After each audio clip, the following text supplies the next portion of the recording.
Assalamualaikum warahmatullahi wabarakatuh. Good morning, friends. Have a nice day, okay? Today we have to present it about our material. Our material is Islamic civilization during the Ottoman Empire, Mughals in India, Safavids in Persia. Nah, our group consists of me, Muhammad Hafiz, and Fitrah Agyunataf.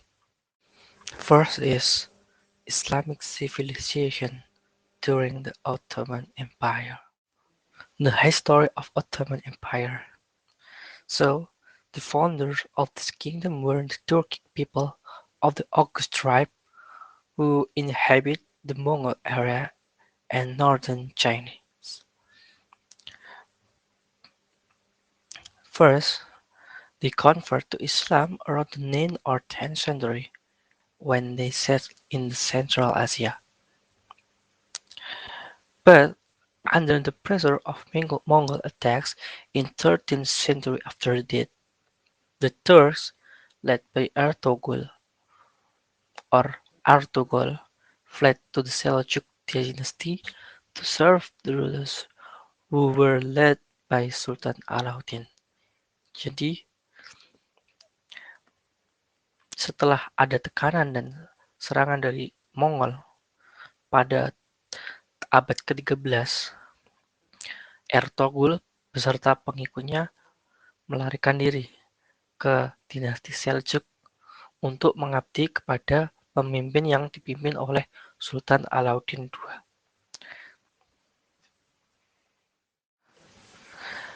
Pada masa pengabdiannya, Ertugrul helped Sultan Alauddin. The example is it was able to defeat Byzantium, which had often disturbed the stability of Anatolia.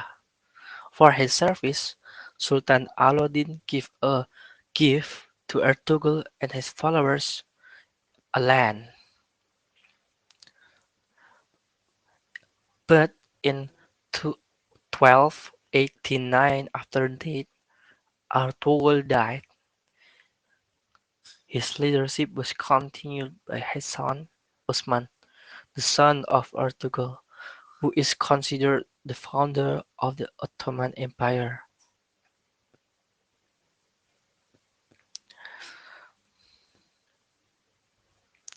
Unfortunately, in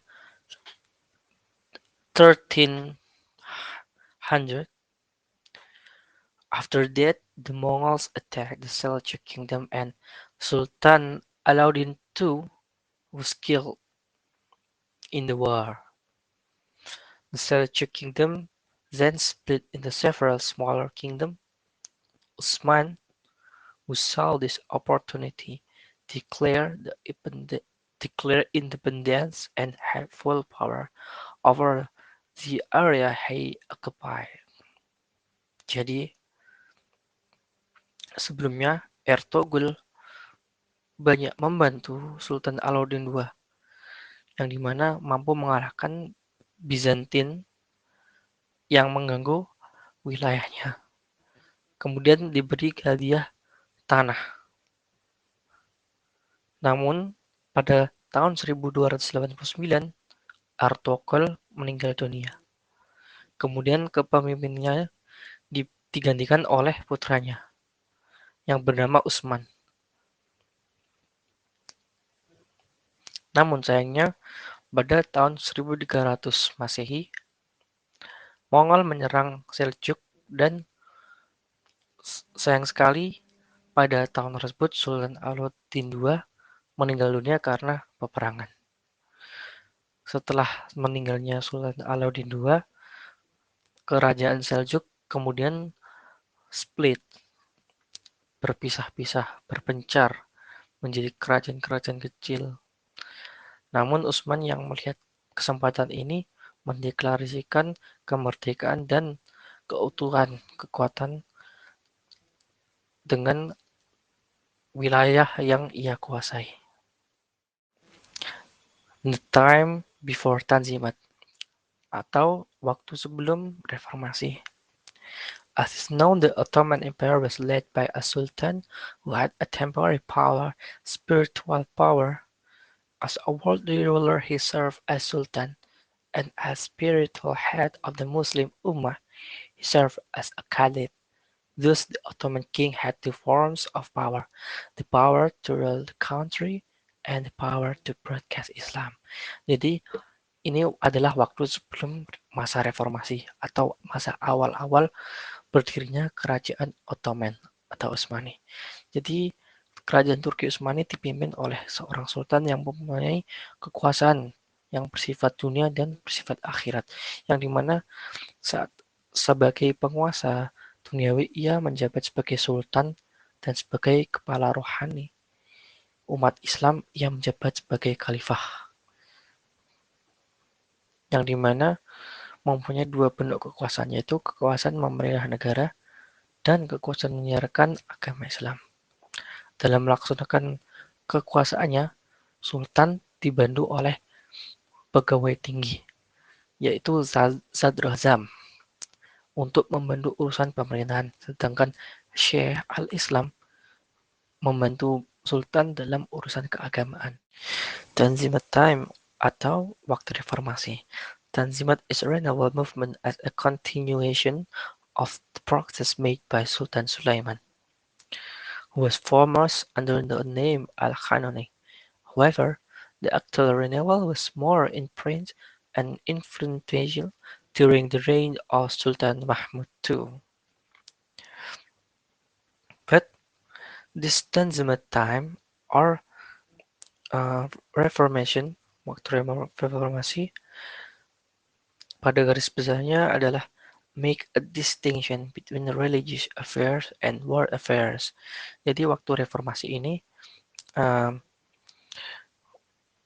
karena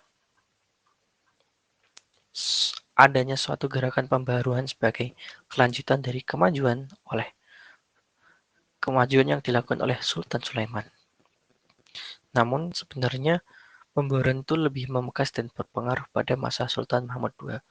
Pada garis besarnya, hal yang ditegakkan adalah membedakan urusan antara agama dan dunia. The time after Tanzimat atau masa setelah reformasi. At the end of the Ottoman period, judicial issues were increasing and the legal sources held were not only limited to Islamic law, but also taken from non-Islamic sources, and at this time, many judicial institutions emerged whose legal sources were different from each other. Jadi, pada waktu setelah terjadinya masa reformasi, persoalan peradilan semakin banyak dan sumber hukum yang dipegang tidak hanya terbatas pada syariat Islam saja, tapi juga diambil dari sumber non-syariat Islam. Misalnya adanya hukum perdata, terus adanya hukum pidana yang dari undang-undang Eropa. Advance achieved by the Ottoman Empire. The first is science and art sector. Ottoman culture is a blend of various cultures, including Persian, Byzantine, and Arabic culture. Military and government sector. The kingdom could expand quickly and widely. Besides, military toughness, skill, and courage, who could fight anytime. Religious sector. During the Ottoman Empire, there were almost no scholars who had original thought, because in general the scholar only studied the literature of previous scholars' work and wrote description or comment on this work, which were commonly known as "hashiyah", a kind of note. Economic sector. In general, there are areas controlled by the Ottoman Empire where areas that had natural resources, such as Egypt, Mesir, Syria, Anatolia, and various other regions. And the Ottoman Empire reached its peak, then the city of Bursa became an important trading center in the 5th and 6th centuries after that. Jadi, eh, kemajuan-kemajuan yang dicapai oleh Kesultanan Ottoman adalah di mana em,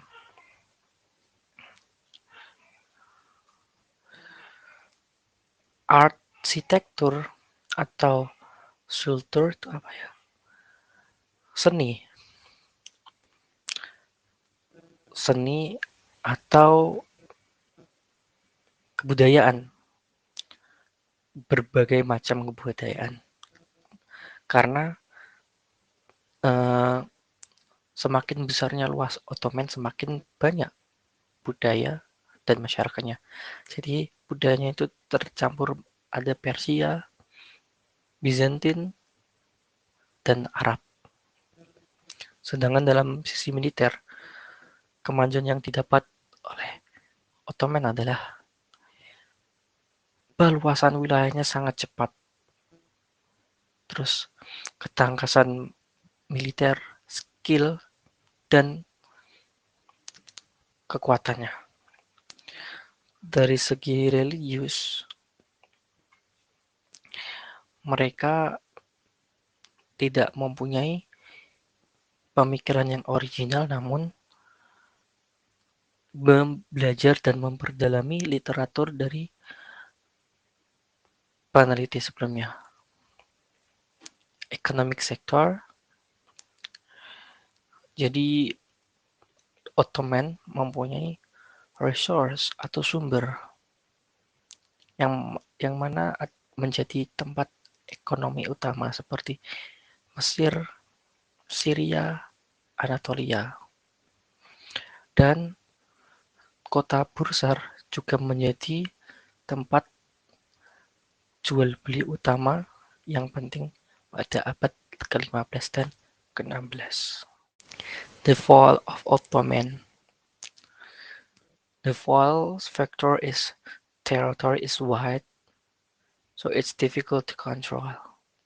Population heterogeneity. Differences in nation and region are sometimes the background of rebellion and wars. Weakness of rulers. After the death of Sulaiman al-Qanuni, the Ottoman Empire was ruled by sultans who were weak in the field of leadership. And then the rebellion of Janissary Army. Jadi faktor-faktor keruntuhan atau kemunduran yang dialami oleh Kesultanan Ottoman adalah wilayahnya yang luas, jadi susah untuk mengontrolnya. Terus ada population heterogeneity, jadi heterogen, jadi banyak macamnya, bercampur antara misalnya masyarakat Persia, Mesir, Cina, dan lain-lain. Jadi kadang-kadang itulah yang menjadi faktor dalam pemberontakan. Weakness of rulers. Setelah kematian Sulaiman al-Qanuni, pemimpin setelahnya lemah dalam kepemimpinan. Mulai adanya posisi yang bisa dibeli, misalnya begitu. Terus yang keempat, the rebellion of Janissary Army. Jadi pasukan yang dibentuk oleh Ottoman memberontak. Okay everyone, Bismillahirrahmanirrahim. Assalamualaikum warahmatullahi wabarakatuh. The next explanation with me, Fitrah Aktiunada, I will explain about the history of Islamic civilization of the Mughal kingdom in India. Jadi teman-teman, selanjutnya penjelasan dari saya, Fitrah Aktiunada. Di sini saya akan menjelaskan dan menceritakan sedikit sejarah peradaban Islam, perkembangan Islam di kerajaan Mughal India. Okay, in this slide, I will explain about the history of the emergence of the Mughal Empire. Islam entered India in the 17th century at the trade. In the history of the years 871, there have been Arabs who settled their India. This shows an indication that before the Mughal Empire was established, Indian society was familiar with Islam. This reality can be seen in the city of Delhi, where there is a mosque building which was built by Qutbuddin Aibak in 1093 AD, while the Mughal kingdom was founded in 5029. So, this Mughal kingdom is the successor of previous Islam in India. The Mughal Empire was founded by Zahiruddin Babur, a descendant of Eastern Lang. His father's name is Umar Mirza, was the role of Fargana, while his mother was a descendant of Genghis Khan. Jadi teman-teman, kerajaan Mughal ini merupakan kelanjutan dari Kesultanan Delhi, sebab ia menandai puncak perjuangan panjang untuk membentuk sebuah Imperium India Muslim yang didasarkan pada sebuah sintesa atau warisan bangsa Persia dan dari bangsa India itu tersendiri. Nah, agama Islam sendiri itu diperkirakan masuk ke India sekitar abad ke-7 Masehi melalui perdagangan. Dalam keterangan sejarah tahun 871 telah ada orang Arab yang menetap di India. Nah, hal ini menunjukkan suatu indikasi bahwasannya sebelum kerajaan Mughal berdiri, masyarakat India sendiri itu sudah mengenal agama Islam. Realitanya dapat dilihat di kota Delhi, yang ada sebuah bangunan masjid yang dibangun oleh Qutbuddin Aibak pada tahun 1193 Masehi. Nah, sedangkan kerajaan Mughal sendiri berdirinya pada tahun 1526. Jadi teman-teman, kerajaan Mughal ini sebagai penerus Islam sebelumnya di India. India itu menjadi wilayah Islam pada masa Umayyah, yakni pada masa Khalifah Al-Walid. Penaklukan wilayah ini dilakukan oleh pasukan Umayyah yang dimana dipimpin oleh Panglima Muhammad ibnu Qasim. Kemudian pasukan Ghaznawiyah di bawah pimpinan Sultan Mahmud mengembangkan kedudukan Islam di wilayah ini dan dengan berhasil menaklukkan seluruh kekuasaan Hindu dan mengadakan pengislaman sebagai masyarakat India pada tahun 1020 Masehi. Setelah Ghaznawi hancur, muncullah beberapa dinasti-dinasti kecil yang menguasai negeri India seperti dinasti Khalji, dinasti Tughlaq, dinasti Sayyid, dinasti Lodi. Nah, kerajaan Mughal sendiri didirikan oleh Zahiruddin Babur. Beliau adalah seorang keturunan Timur Leng. Ayahnya adalah bernama Umar Mirza. Beliau adalah seorang penguasa Fargana. Sedang ibunya adalah keturunan dari Genghis Khan. Nah, disinilah berdirinya kerajaan Mughal yang mana didirikan oleh Zahiruddin Babur. Sepeninggal ayahnya, Babur yang berusia 11 tahun itu mewarisi tahta kekuasaan wilayah Fargana. Nah, beliau bercita-cita ingin menguasai Samarkand yang merupakan kota terpenting di Asia Tengah pada saat itu. Okay everyone, the next explanation we have explained about Mughal kings. Jadi teman-teman, di penjelasan selanjutnya ini kami akan menjelaskan tentang beberapa raja-raja yang sempat pernah memimpin kerajaan Mughal. During his reign, the Mughal Empire was ruled by several kings. The kings who ruled were Zahiruddin Babur. He came to power in the year 1526 until 1530. The second is Humayun.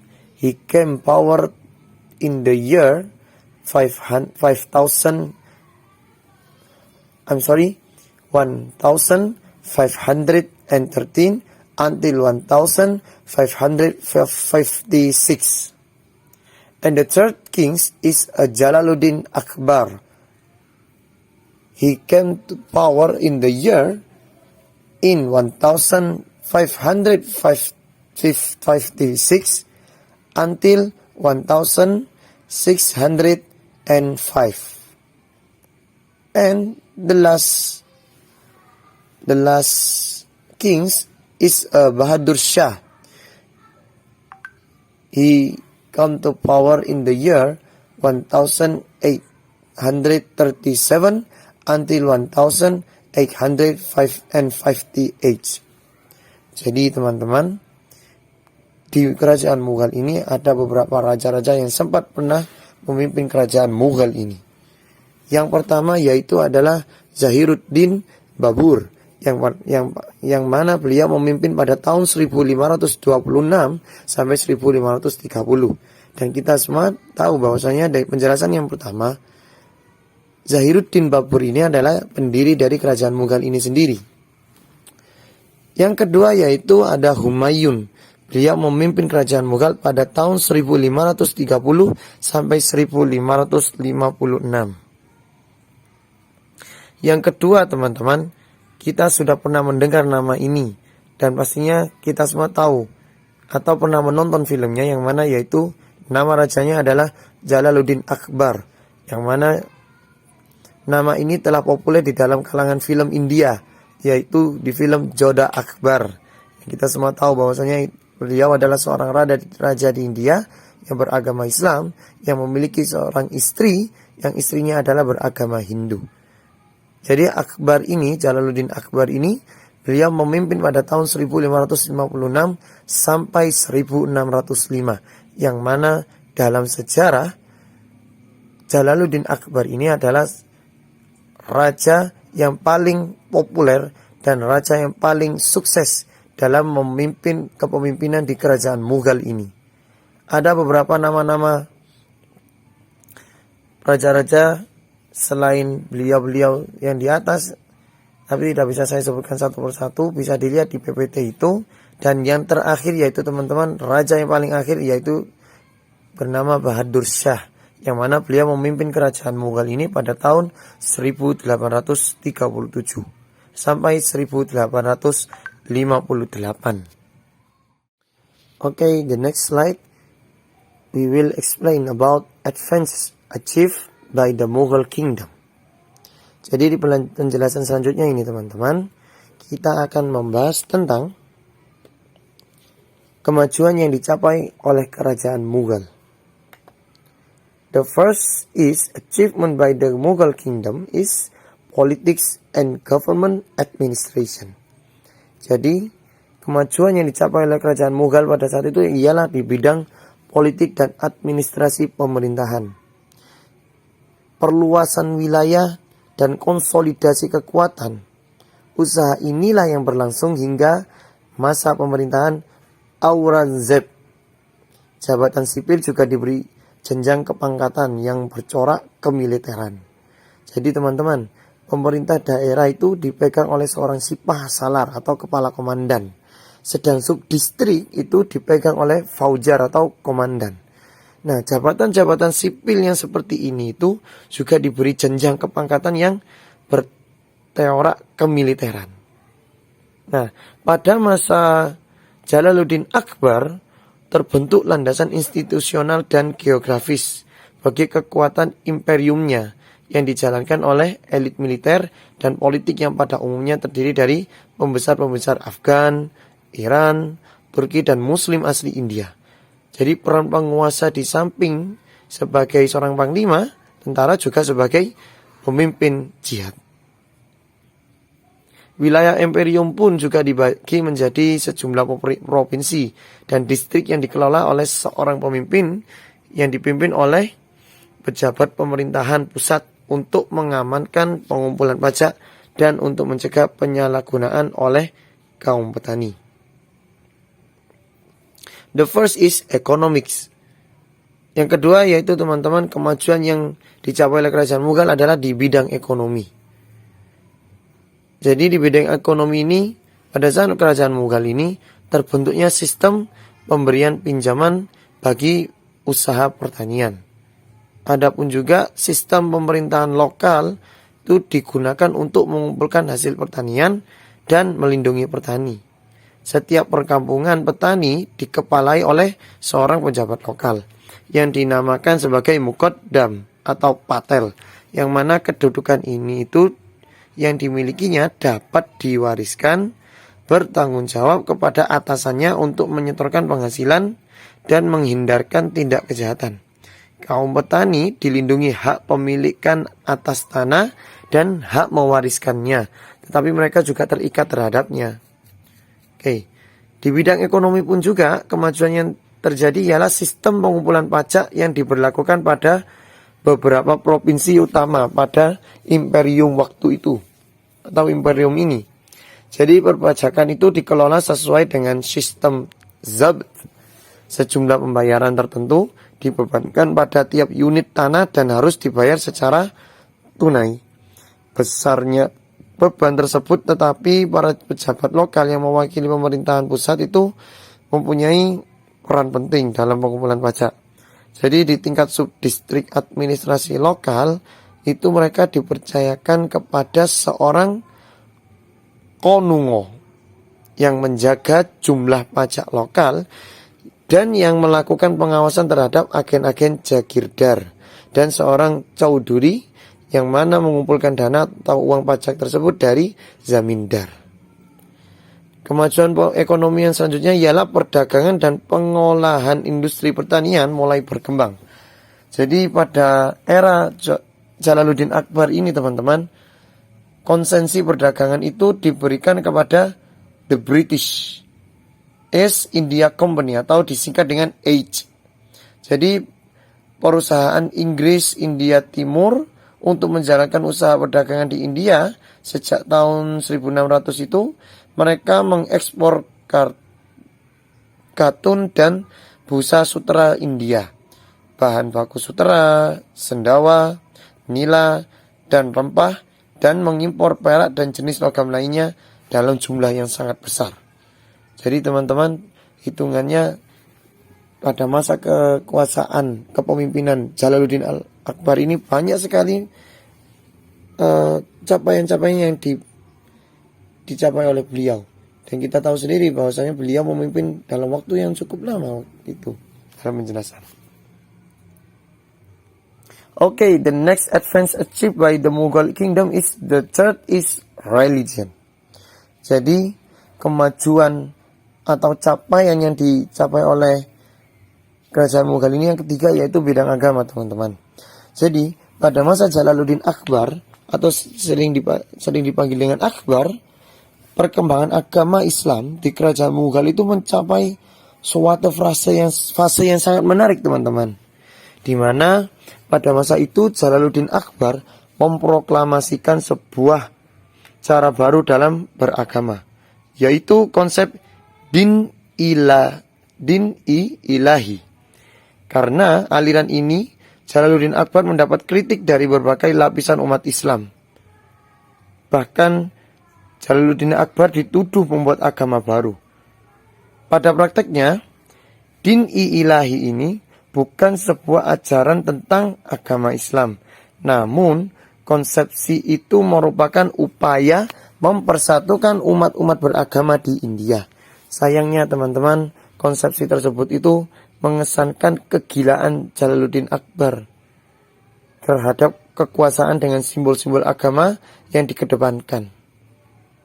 Umar Asasuddin Sokah, seorang peneliti dan guru besar di Fakultas Adab UIN Sunan Kalijogo, Yogyakarta itu menyamakan konsepsi din-i-ilahi dengan Pancasila di Indonesia. Penelitiannya menyimpulkan din-i-ilahi itu merupakan Pancasilanya bangsa Indonesia. Jadi teman-teman, berkembangnya aliran keagamaan Islam di India itu sebelum dinasti Mughal, Muslim India adalah penganut Sunni fanatik. Tetapi penguasa Mughal memberi tempat bagi Syiah untuk mengembangkan pengaruhnya.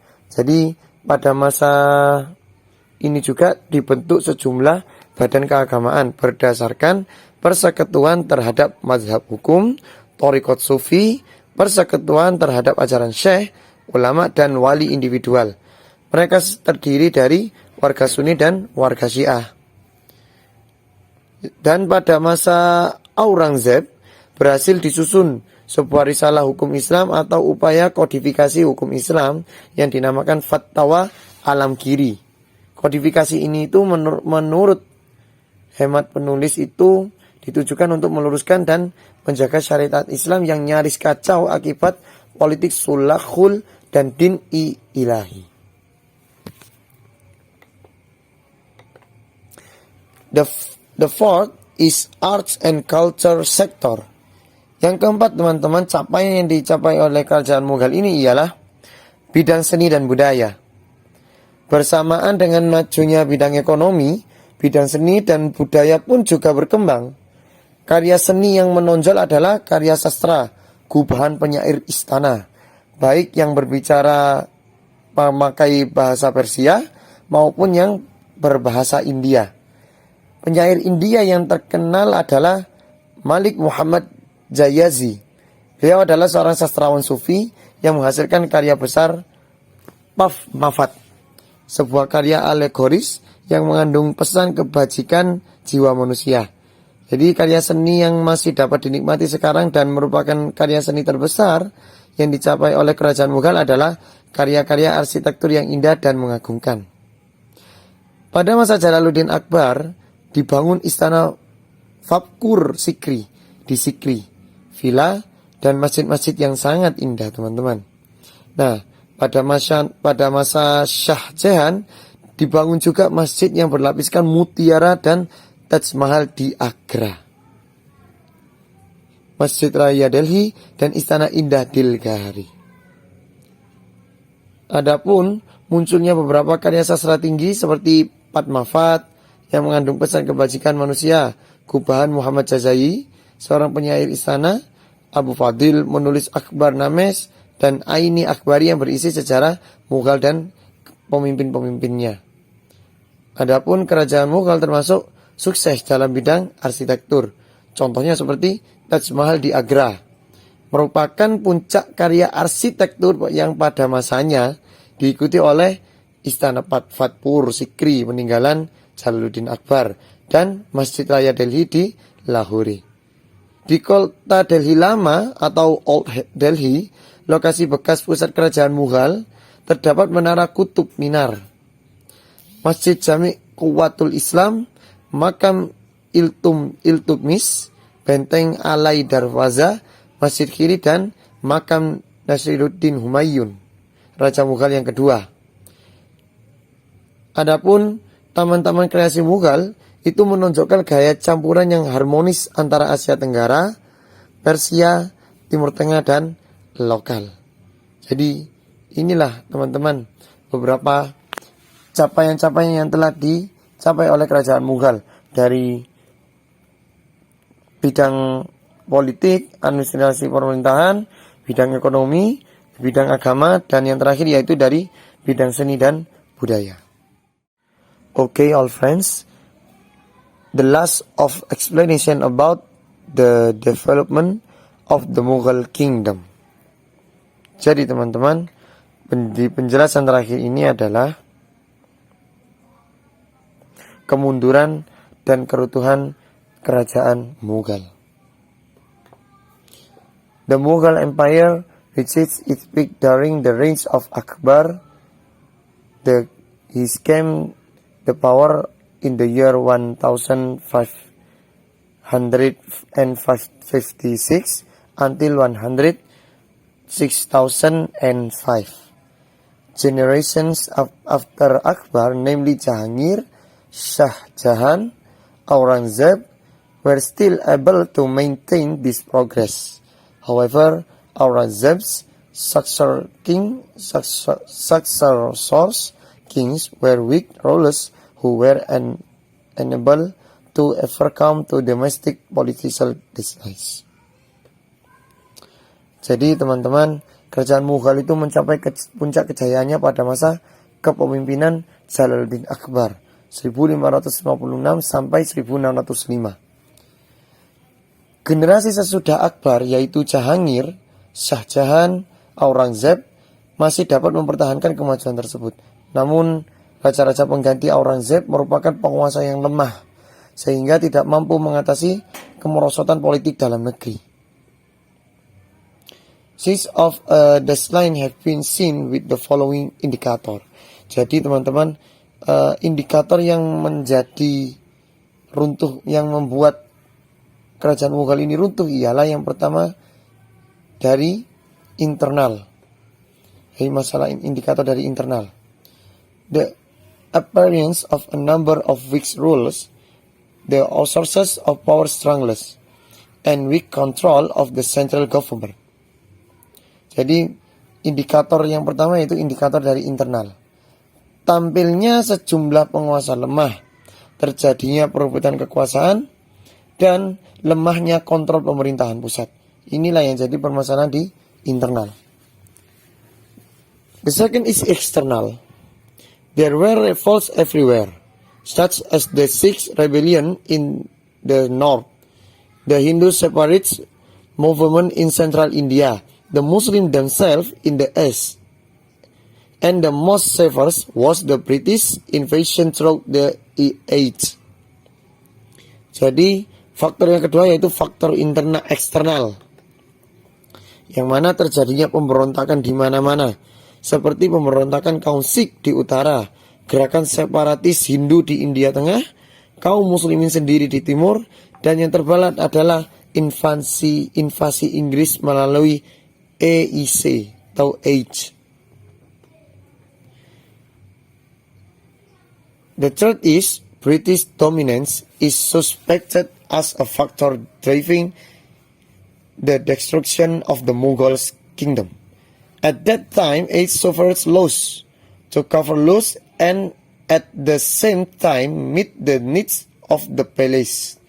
The Age imposed a high levy on the people that was strict and tended to the heirs. Because the people felt pressured, they both Hindus and Muslims rose up in rebellion. Yang ketiga yaitu teman-teman, dominasi Inggris ternyata diduga sebagai faktor pendorong kehancuran kerajaan Mughal. Yang pada waktu itu EIC atau Age itu mengalami kerugian. Untuk menutupi kerugian tersebut dan sekaligus memenuhi kebutuhan istana, Age mengadakan pungutan yang tinggi terhadap rakyat secara ketat dan cenderung kasar. Karena rakyat merasa ditekan, maka mereka baik yang beragama Hindu atau beragama Islam bangkit mengadakan pemberontakan. Jadi inilah beberapa penjelasan tentang kemunduran dan keruntuhan kerajaan Mughal, teman-teman. Islamic civilization during Safavids in Persia. The history of Safavid kingdom. At the time, the Ottoman Empire had reached its heyday. The Safavid Empire in Persia was still just standing, but in reality, this kingdom is growing rapidly. The name Safavid continued to be maintained until the Safavid order became a political movement and became a kingdom called the Safavid Kingdom. Jadi pada sejarahnya, pada waktu kerajaan Turki Utsmani itu mencapai masa kejayaannya, kerajaan Safavid di Persia itu masih baru berdiri. Tapi kerajaan ini berkembang dengan sangat pesat. Nah, nama Safawi sendiri itu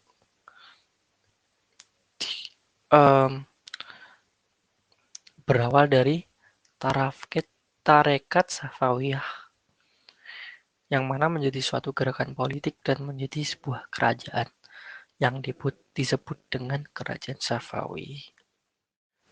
Advance achieved by Safawi Kingdom. Safawi Kingdom have many achievements. There are science sector, physical development, economic sector, art sector. The science sector itself is um,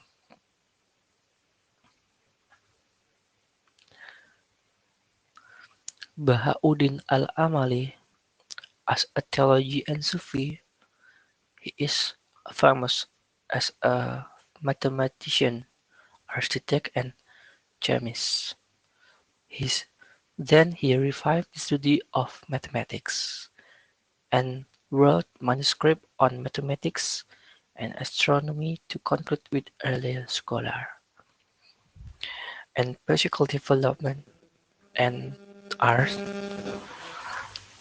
is marked by establishment of a number of magnificent buildings that beautify Isfahan as the capital city of the kingdom.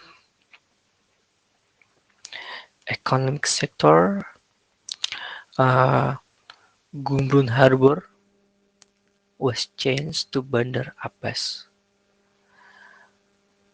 that have control one of the sea trade routes between the east and west, which usually contests between the Dutch, English, French belongs to the kingdom. Jadi, pencapaian-pencapaian yang dicapai oleh um, kerajaan Safawi ialah dalam sisi pengetahuan Bahauddin al-Amali yang seorang teologi dan sufi, tapi juga pandai dalam matematika, arsitek, dan kimia. Ia menghidupkan kembali studi matematika dan menulis manuskrip dalam matematika dan astronomi untuk menyimpulkan kesimpulan-kesimpulan dari peneliti sebelumnya. Terus physical and art sector is ditandai dengan establishment, didirikannya a number of magnificent building, didirikannya banyak-banyak bangunan yang memperindah Isfahan yang menjadi ibu kota kerajaan. And economic sector is Gumrun Harbor atau Pelabuhan Gumrun diganti nama menjadi Bandar Abbas, yang mana pelabuhan tersebut memiliki kelebihan yaitu menjadi rute perdagangan laut yang menghubungkan antara timur dan barat, yang mana terjadi persaingan antara Belanda, Inggris, dan Prancis. The fall of Safawi. There are many factors that become the fall of Safawi. They are prolonged conflict with the Ottoman Empire. Second, there was a moral degradation that hit some of the leaders of the Safawi kingdom. Third, the Gulen troops, fought by Abbas I, did not have a high fighting spirit. Fourth, there are often internal conflict in struggle for power within the Palace family. Jadi faktor-faktor dari keruntuhan kerajaan Safawi adalah konflik yang berkepanjangan dengan kerajaan Utsmani. Karena kerajaan Utsmani ialah bermazhab Sunni, sedangkan kerajaan Safawi bermazhab Syiah. Maka dari itu, kerajaan Utsmani selalu memusuhi si Safawi dan begitu sebaliknya. Terus adanya degradasi moral yang melanda sebagian pemimpin kerajaan Safawi. Terus ada juga pasukan Gulen, yaitu budak-budak. Pasukannya dibentuk oleh Abbas I tidak memiliki semangat perjuangan yang tinggi, yang mana bisa menjadi faktor kekalahan dalam melakukan perang. Keempat, sering terjadi konflik intern dalam perebutan kekuasaan di kalangan keluarga istana. Thank you for your attention, my friend. If we have any salah yang disengaja or no, mohon dimaafkan. Wassalamualaikum warahmatullahi wabarakatuh.